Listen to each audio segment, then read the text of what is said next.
today you will be witnessing our brown bears doing a training session.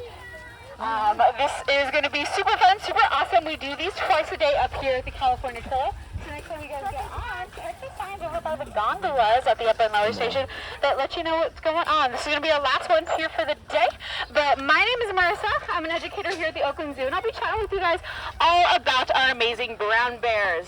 So what I'll be doing is I'll be checking in with you guys, letting you understand what exactly we mean by doing a training session with our animals, what that's going to entail, and everything cool that our keepers will be doing. Do not feel like you have to stay the entire time while you're here. I do understand it is hot. If you need to step in the shade, feel free to do that. Water bathrooms are that way, and also cool shaded areas both sides around you. But my place is to be right here, right now with you all. So let's go ahead and get started. Talking about training. One more thing I forgot to add. If you guys do stay towards the end, we do give out animal trading cards today. I do have a gray wolf with my friend Claire, but that'll be closer towards the end of our talk. I'll chat anywhere 7-ish, 10 minutes, and then at the very end we'll have one of our keepers come out for a little Q&A. So stay tuned. Training, what is training? Why are we doing training? Great questions. I'm so glad you asked. Training comes in many different forms, but for our animals, we are not doing trainings for tricks or circus acts, none of that. Training is actually a really important tool for our animals. Training is going to be something our keepers do, one, to build a bond with our animals. This is where they're going to be spending the rest of their life, so we kind of want that to be good and happy, positive for these guys. It's going to provide some mental stimulation for our bears. We don't want them getting too bored, being couch potatoes or anything like that. It's going to provide a little bit of exercise, and then it's going to also help be a part of what we call their own medical care. So let's break into each and every single one of those. So it's a bond with our keepers. So bears can actually live in the wild up to 25 years or more in the wild. In human care, that is anywhere 30 years plus. So the next time you guys come here, our bears, who are right now 7.5 years old, are probably the bears that you're going to see the next time you come here, even if that's in 20 years. The longest living bear in human care was about 50 years old. So it's a very, very long time. Fortunately, our bears adapted to this place very quickly at around 6 months old, so they really understand what human care means, but we still want them to trust our keepers. If you all know, sometimes when you get a new animal at home, they're so scared of your house, they might be scared of you, they don't know what you're doing, but you associate yourself with positive things, with treats, with fun times, going on walks, all those cool things, and slowly but surely those animals start to trust you and be comfortable around you. That is what we're doing with our bears here. They're getting tasty, tasty treats.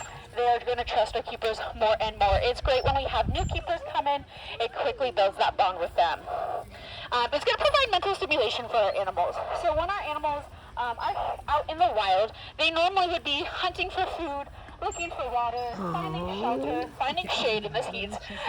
They might even be looking for other bears, or even trying to get away from other bears. But here at the Oakland Zoo, they don't really have to deal with that. Food is literally provided to them in their mouth sometimes. There's a giant pool for them to, one, cool down in this heat or get water from.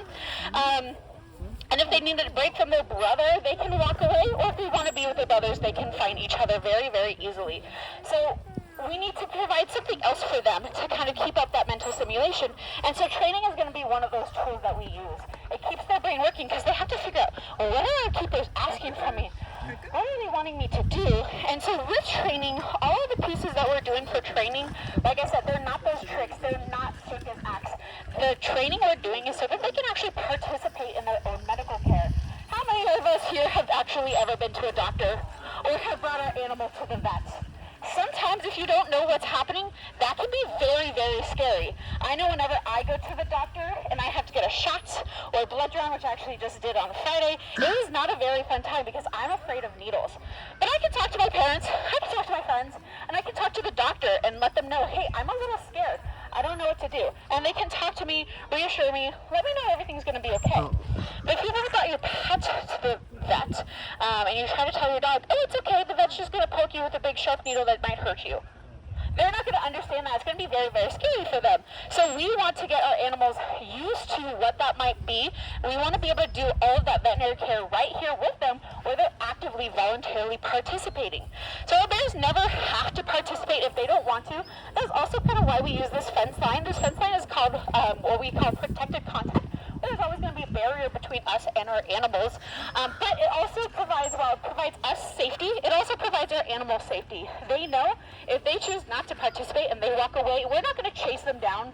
We're not going to force them to have fun with us. If they don't want to, they don't want to. That is their choice. But if they do come, we are asking them. And when they graciously accept, we reward them with a treat. And you might also hear that whistle blowing.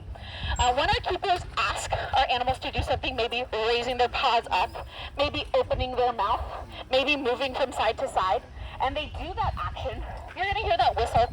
That whistle is an indicator, kind of like that good job, good boy, good girl, kind of affirmation of like that exactly what you did is exactly what I asked for you. And then it is followed up by that reward of a treat, because treats cannot be instantaneously put in their mouth. We need to have something that's instantaneous, which would be that whistle. So it's going to allow us to perform all of those medical abilities before we have to take them to the vet, or even do it without having to go to the vet. So being able to do all of these different checks up, when we can get visual checks on all of our animals, we can make sure, do they have any scratches, do they have any boo-boos on their side, do we need to treat any of those right here, right now? Maybe we want to do a dental exam. We can have our bears open up their mouth and we can tap on each of their tooth. Are each of their teeth feel okay? If one of them they kind of flinch at, maybe we know, hey, for our actual vet visit when we do a big yearly knockdown, we actually would need a vet to come in and actually look at this because they have a problem. We actually did one of our brown bears did recently have a couple root canals because they had an issue. But we were able to plan for that. We knew he was having an issue with his teeth. We scheduled a date for his exam. We called in the vet and it was able to get taken care of very easily.